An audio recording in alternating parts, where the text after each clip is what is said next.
ಭಾಷಣ ಇಲ್ಲದೆ ನಡೆಯುತ್ತಿದ್ದಾರಲ್ಲ, ಇದಕ್ಕೆ ಕೊನೆ ಅನ್ನೋದೇ ಇಲ್ಲವೇ, ಅಂತ್ಯ ಅನ್ನೋದೇ ಇಲ್ಲವೇ ತಂದೆ ಎಂದು ರಕ್ಷಕ ತಂದೆ. ನನ್ನ ಅಣ್ಣದು ಹೇಗೆ ಇರಲಿ, ಅವ್ರು ಯಾವಾಗಲೂ ಕೂಡ ಚೆನ್ನಾಗಿರ್ಬೇಕು, ಸುಖವಾಗಿರ್ಬೇಕು ಎಂದು ರಘುವಣ್ಣ ಇಷ್ಟೊತ್ತಾದ್ರೂ ಯಾಕೋ ಬರಲೇ ಇಲ್ಲ. ಕೊಡು ಕೈಯಾಗ, ಅಲ್ಲಿಗೆ ಹೋಗ್ಲಾ?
ತಂಗಿಯರ ಈ ಬಂಧ ಜನ್ಮ ಜನ್ಮಗಳ ಅನುಬಂಧ ಅಣ್ಣ ತಂಗಿಯರ ಈ ಬಂಧ ಜನ್ಮ ಜನ್ಮಗಳ ಅನುಬಂಧ ಜೀವಕ್ಕೆ ಕರುಳು ದೇಹಕ್ಕೆ ನೆರಳು ಯಾವಾಗಲೇ ಅರಸುತ್ತಿದೆ ಈ ರಕ್ಷಾ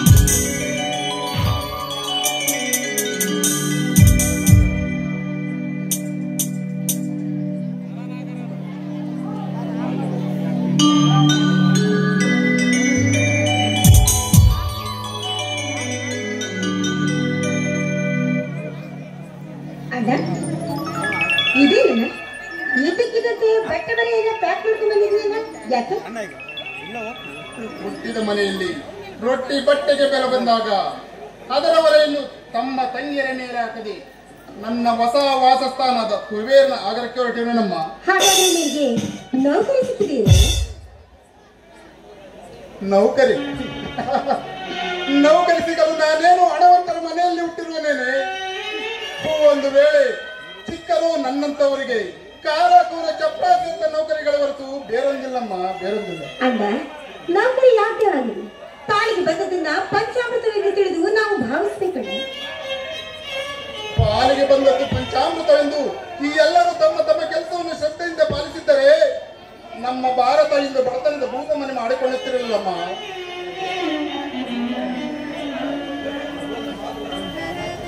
ಪ್ರತಿಯೊಬ್ಬನು ತನ್ನ ಸ್ವಾರ್ಥ ಸಾಗರದ ಮತನಗೈದು ಅದರೊಳಗಿಂದ ಹುಟ್ಟಿದ ಲಕ್ಷ್ಮಿಯನ್ನು ಮಾಯಿಸಿ ಮನಮೋಹಕ ಜೀವನ ಸಾಗಿಸುತ್ತಿರುವಾಗ ನಾನೇಕೆ ನಿಸ್ವಾರ್ಥಿ ಜೀವಕ್ಕಾಗಿ ಚಿಂತಿಸಲಿ? ಅಣ್ಣ, ಈ ಸಮಾಜದಲ್ಲಿರುವ ಎಲ್ಲರೂ ಕೂಡ ಸ್ವಾರ್ಥಿಗಳೇ ಅಲ್ಲ. ಆ ಮಹಾತ್ಮ ಗಾಂಧಿಗೆ ನಿಸ್ವಾರ್ಥಿ ಆಗಿರೋದ್ರಿಂದ ಈ ನಮ್ಮ ದೇಶಕ್ಕೆ ಸ್ವಾತಂತ್ರ್ಯವನ್ನು ತಂದುಕೊಟ್ಟದ್ದು. ಕೊನೆಗೆ ಆ ನಿಸ್ವಾರ್ಥಿ ಮಹಾತ್ಮನಿಗೆ ದೊರಕದ್ದು ಸ್ವಾರ್ಥಿಯೊಬ್ಬನ ಗೊಂದಲವೇ? ಇದೇ ಅಲ್ಲವೇ ನಿಸ್ವಾರ್ಥಿ ಜೀವನಕ್ಕೆ ಸಿಕ್ಕ ಪ್ರತಿಫಲ? ನೋಡ ಕಮಲ, ಜೀವನ ಇರುವುದೊಂದೇ, ಮುಂದೆ ಹುಟ್ಟುವ ಭರವಸೆ ಇಲ್ಲ, ನಾಳೆವರೆಗೂ ಬದುಕುವ ಗ್ಯಾರಂಟಿಯೂ ಇಲ್ಲ. ಇಂಥ ಜೀವನದಲ್ಲಿ ಸಿಗುವ ಅಮೂಲ್ಯ ವೇಳೆಯನ್ನು ನ್ಯಾಯ ನೀತಿ ಎಂದು ಕಾದು ಕುಳಿತು ಜೀವನ ಹಾಳು ಮಾಡಲು ನನಗೆ ಇಷ್ಟ ಇಲ್ಲ.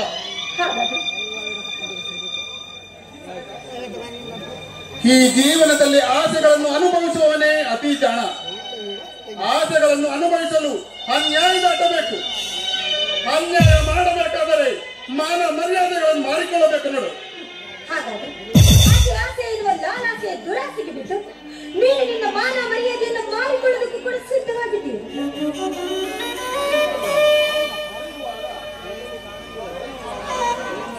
ದೊರೆಯುವಣ ಸಿಗುವ ಸುಖಕ್ಕಾಗಿ ಏನನ್ನು ಬೇಕಾದರೂ ಮಾಡಲು ಸಿದ್ಧವಿವೆ ನಾವು. ಹಾಗಾದ್ರೆ ಹೇಳಿದ ಇನ್ನು ಈ ನನ್ನ ಮುಂದಿನ ಜೀವನಕ್ಕೆ ಮಾರ್ಗದರ್ಶಿಯಾದ್ರು ಯಾರು? ಇದ್ದಾನಲ್ಲಮ್ಮ ಇನ್ನೊಬ್ಬಣ್ಣ ಚಂದ್ರಣ್ಣ. ನ್ಯಾಯ ನೀತಿಯನ್ನು ಧರ್ಮ ಜೀವನವನ್ನು ಸಾಗಿಸುವ ಕರ್ಮೆ ಅವನೇ ನಿನ್ನ ಮಾರ್ಗದರ್ಶಕ. ಅಣ್ಣ, ಅತಿ ಲಾಲಾಸೆಯೇ ನರಕ, ಅಲ್ಲಿನ ನಿವಾಸವೇ ಸ್ವರ್ಗ ಎಂದು ತಿಳಿ. ಈ ಸ್ವರ್ಗದಿಂದ ಜೀವನವನ್ನ ತ್ಯಜಿಸಿ ದೂರ ಮಾತ್ರ ಹೋಗ್ಬೇಡ. ಈ ನಿನ್ನ ಭಾರತ ಪ್ರದೇಶಕ್ಕೆ ಮರಳಾಗುವ ಬಾಲಕ ನಾನಲ್ಲ. ನಾನು ಕಾಣುವ ಕನಸು ನಾನು ಸಾಗಬೇಕಾದರೆ, ನಮ್ಮ ಪಿತ್ರಾಜಿತ ಗೊತ್ತನ್ನು ಮರಳಿ ಪಡೆಯಬೇಕಾದರೆ ನಾನು ಈಗಲೇ ಮನೆಯನ್ನು ತೊರೆಯಬೇಕು. ನಾನು ಈಗ ಮನೆಯನ್ನು ತೊರೆಯುತ್ತಿದ್ದೇನೆ.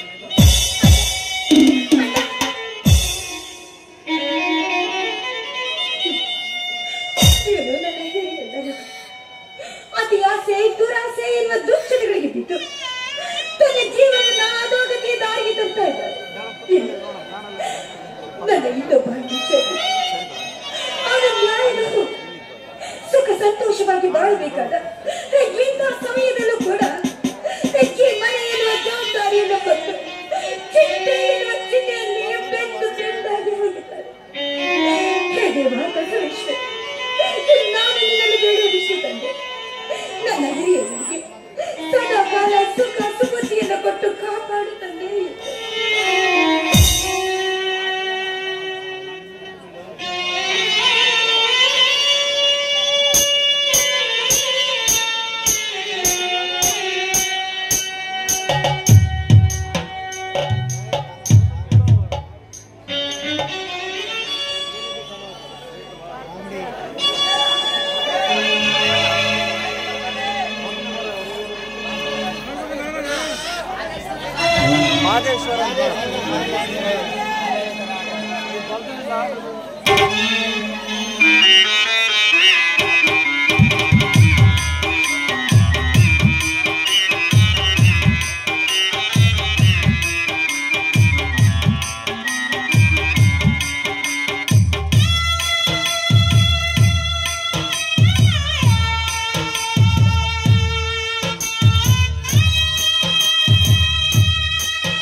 ಎಲ್ಲಿದೆ ಮಾದೇಶ್ವರ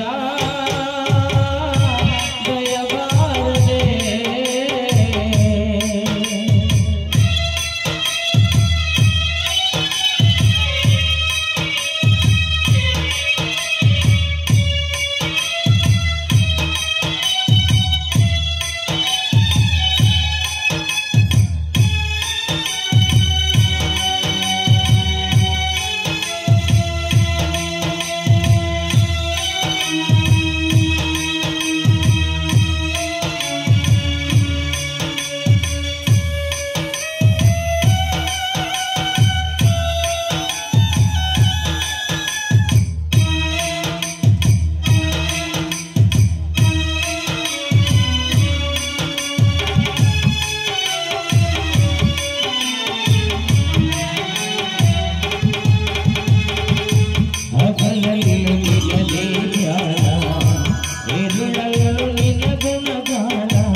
ತಂಗಿ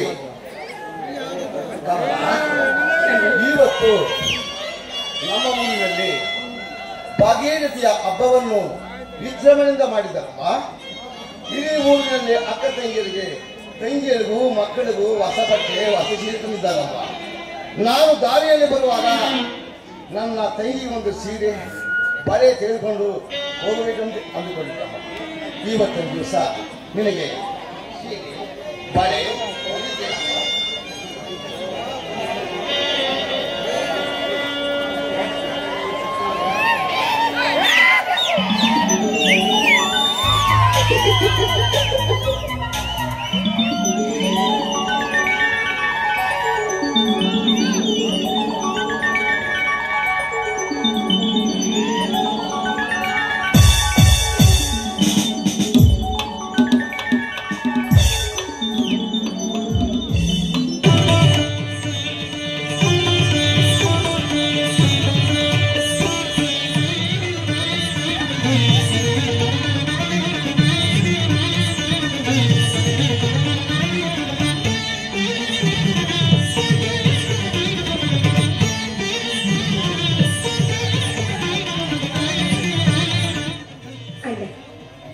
ಯಾವ ಜನ್ಮದಲ್ಲಿ ಬಾಯಿ ತಕ್ಕೋದಿಲ್ಲ.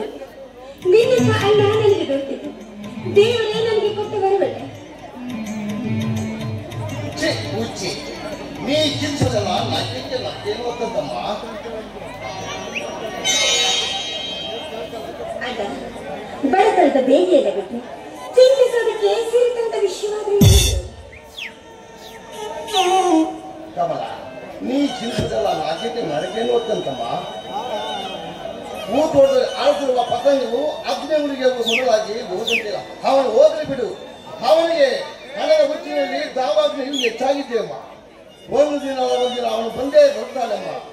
ನನ್ನ ಜೀವನವರೆಗೂ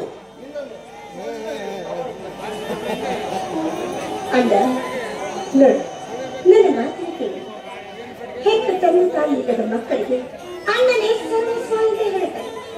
ಆದ್ರೆ ಆ ಮಾತನ್ನ ನೀನಿಲ್ಲಿಗೆ ಕೃತಿಗೆ ತಂದುಬಿಟ್ಟೆ. ನನ್ನ ಹೆತ್ತ ತಂದೆಯ ಸಮಾನ.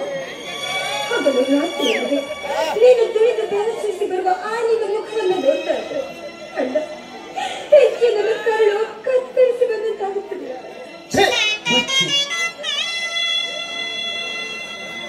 ಇದೇಕ ಮಕ್ಕಳು ಸತ್ಯವಾದಂತ ರಾಜ್ಯನಿಗೆ ಕಪ್ಪಲಿನ ಕಟ್ಟಿಗೆ ಮಾಡಿ ಜೀವಿಸುವುದಮ್ಮ. ಸತ್ಯ ಅರ್ಜುನಂತ ಮಹಾರಾಜನಿಗೆ ತಪ್ಪಲಿಲ್ಲ ಸುಳಿದಾಡಕ್ಕಾದರೂ ಕಾಯುವುದು. ಇನ್ನು ನಾನ್ಯಾವ ಮಾತಮ್ಮ ಇಂಥ ಮಹಾನ್ ವ್ಯಕ್ತಿಗಳಿಗೆ ಅಪ್ಪ ಗೊತ್ತಿದೆಯಮ್ಮ. ಕಷ್ಟ ಮಾನವರಿಗೆ ಕಲಿಗಿರುತ್ತೀಯಮ್ಮ. ಕಷ್ಟ ಮಾನವೀಯವರಿಗೆ ಕಲಿಬರುತ್ತೀಯ. ನೀನು ಚಿಂತೆ ಮಾಡಬೇಡಮ್ಮ.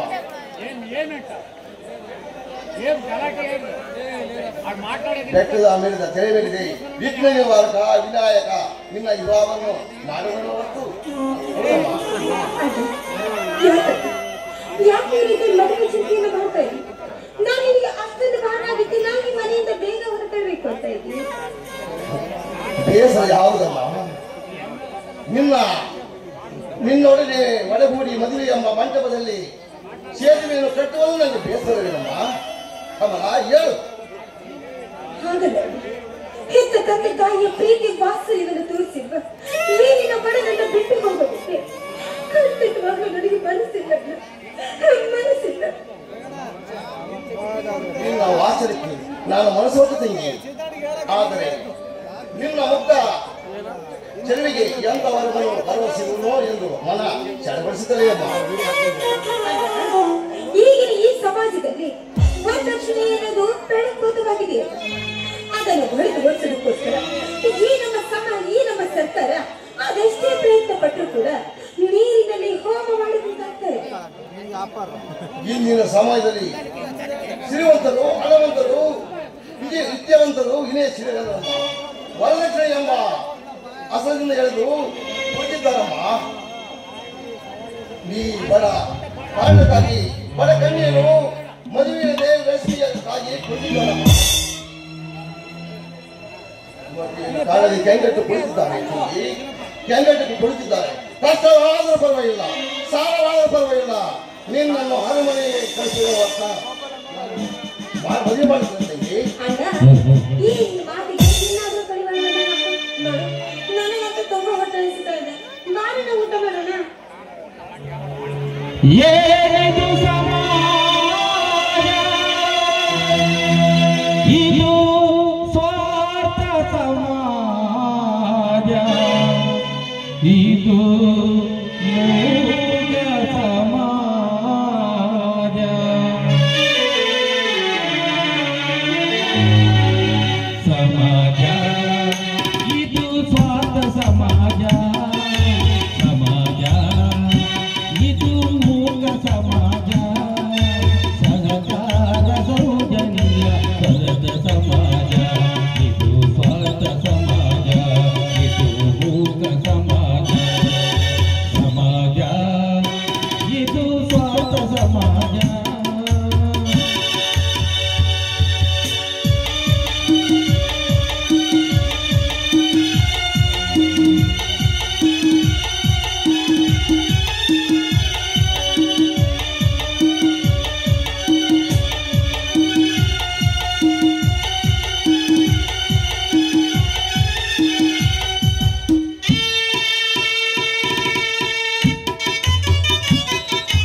ಯಾರು?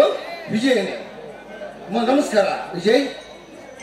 ಈ ನಿಶೆ ವೇಳೆಯಲ್ಲಿ ಕೋವಿಲಿಂದಾಯ್ತಲ್ಲ. ವಿಷಯ ವೇಳೆಯಲ್ಲಿ ಪ್ರಭೆ ಮೂಡುವನು ಅಲ್ಲ ಅಲ್ಲ ಚಂದ್ರನೇ ಮೂಡುವನು.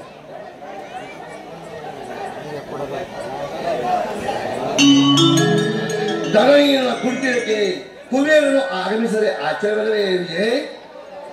ಚಂದ್ರು, ನನ್ನ ಆಗಮನವೇನು ನಿನಗೆ ಇಂದು ಹೊಸದೆ? ಹಣದ ಮಲದಿಂದ ಲಕ್ಷ್ಮೀ ಪುತ್ರನ ನಾನೆಂದು ಎಂದಾದರೂ ನಿನ್ನನ್ನು ಕೀಳಾಗಿ ಕಂಡಿದ್ದೇನೆ. ಕೃಷ್ಣ ಕುಚಲರ ಸ್ನೇಹವನ್ನು ನೆನೆಸಿಕೊ. ಅವರು ಸಹ ಬಡವರ ಶ್ರೀಮಂತರ ಸ್ನೇಹವಲ್ಲವೇ? ಮಾತಿನಲ್ಲಿ ಆಚಾರ, ಕೃತಿಯಲ್ಲಿ ವಿನಚಾರ. ಎಂದಾದರೂ ನವಯುಗದ ಹಣವಂತರು ಶೀಲವಂತರು ಎಂದು ನಾನು ಕಂಡಿದ್ದೇನೆ. ನಾನು ನಯವಂಚಕರೆಂದು ಕಂಡಿದ್ದೇನೆ. ಚಂದ್ರು, ಇಂದೇಕೋ ಹೊಸ ನುಡಿಗಳ ಸುರಿಮಳೆಯನ್ನೇ ಸುರಿಸಲು ಆರಂಭಿಸಿದೆಯಲ್ಲ. ಎಂದಾದರೂ ನಾನು ಹಣಕ್ಕೆ ಬೆಲೆ ಕೊಟ್ಟಿದ್ದೇನೆ. ಹಣಕ್ಕೆ ಬೆಲೆ ಕೊಡಲ್ಲ, ಹಣಕ್ಕೆ ಬೆಲೆ ಕೊಡಲ್ಲ ಎಂದು ಹೇಳುವ ನೀನು ಮುಂದೆ ವರದಕ್ಷಿಣೆ ನನ್ನ ತಂಗಿಯನ್ನು ಮದುವೆ ಆಗುತ್ತೀಯಾ?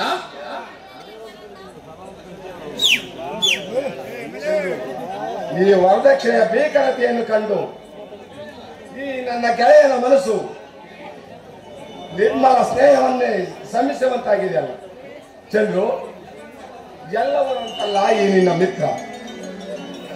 ಸತ್ಯವಾಗೂ ಈ ಹಣದ ಮದ ನನ್ನ ತಲೆಗೆ ಏರಿಲ್ಲ. ನಿನಗೆ ಅಷ್ಟೊಂದು ಸಂಶಯವಿದ್ದರೆ ತೆಗೆದುಕೊಳ್ಳಿ ನನ್ನ ವಚನವನ್ನು. ನೀನು ಒಪ್ಪುವುದಾದರೆ ಬೆಳೆದು ನಿಂತಿರುವ ಈ ನಿನ್ನ ತಂಗಿಯ ಕಮಲೆಯನ್ನು ವರದಕ್ಷಿಣೆ ಇಲ್ಲದೆ ಹೋಲಿಸಲು ಸಿದ್ಧನಾಗಿರುವೆ. ಈ ಮಾತು ಸೂರ್ಯ ಚಂದ್ರ ಇರುವಷ್ಟೇ ಸತ್ಯ. ವಿಜಯ್, ನೀವು ಹೇಳುವ ಮಾತು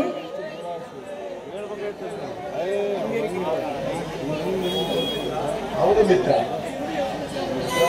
ಹೌದು ಮಿತ್ರ. ಈ ನುಡಿಯು ಸೂರ್ಯಚಂದ್ರ ಇರುವಷ್ಟೇ ಸತ್ಯ.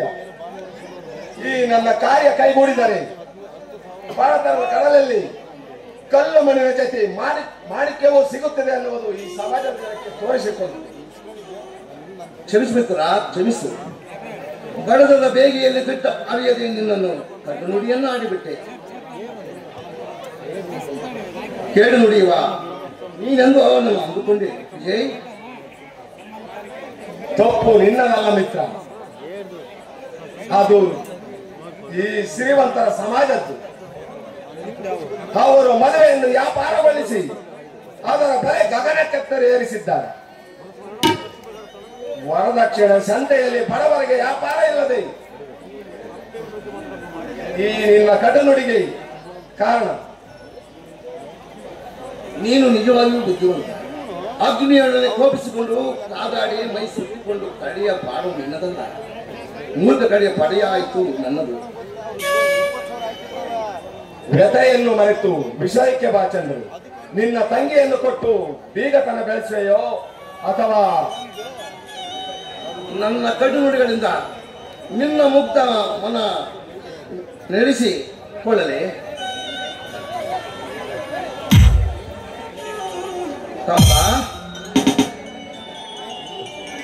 ಇಲ್ಲ ಮಿತ್ರ, ಇಲ್ಲ ಮಿತ್ರ, ನಿನ್ನ ತಂಗಿ ನಿಜವಾಗಿ ಯಾವುದರಲ್ಲಿ ಕಡಿಮೆ ಇದ್ದಾಳೆ? ಸೌಂದರ್ಯದಲ್ಲಿ, ವಿನಯದಲ್ಲಿ. ನಾನು ಮನಸ್ಪೂರ್ವಕವಾಗಿ ಪ್ರೀತಿಸುತ್ತಿದ್ದೇನೆ ನಿನ್ನ ತಂಗಿಯ ಕಮಲವನ್ನು. ನಿನ್ನ ನುಡಿಗಳಿಂದ ಹೆಜ್ಜೆ ಹೆಜ್ಜೆಗೂ ನಾನು ಮೂಕನಾಗಿದ್ದೇನೆ. ನಿನ್ನ ಮಾತಿಗೆ ಬದಲು ಹೇಳುವಷ್ಟು ಶಕ್ತಿ ನನ್ನಲ್ಲಿಲ್ಲ. ತುಂಬಾ ಧನ್ಯವಾದಗಳಿಗೆ ಧನ್ಯವಾದಗಳು. ಸ್ವಲ್ಪ ತಾಳಿ. ತುಂಬಾ ಧನ್ಯವಾದಗಳು ಚಂದ್ರು. ವರಣ ನಿರ್ಧಾರವಷ್ಟೇ ಅಲ್ಲ, ವಧುವಿನ ಸಮ್ಮತಿಯು ತಿಳಿಬೇಕು.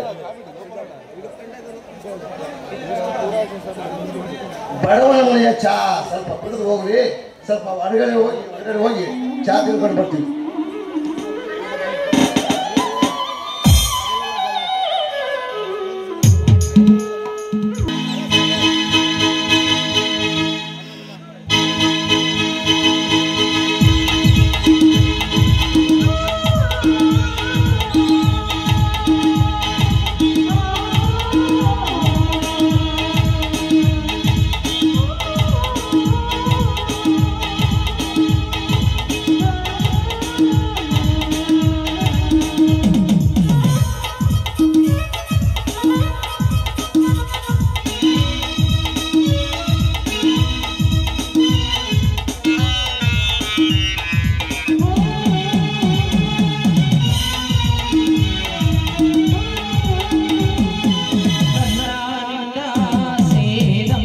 ಪ್ರೇಮ ಭಾಷೆ ಸರಿ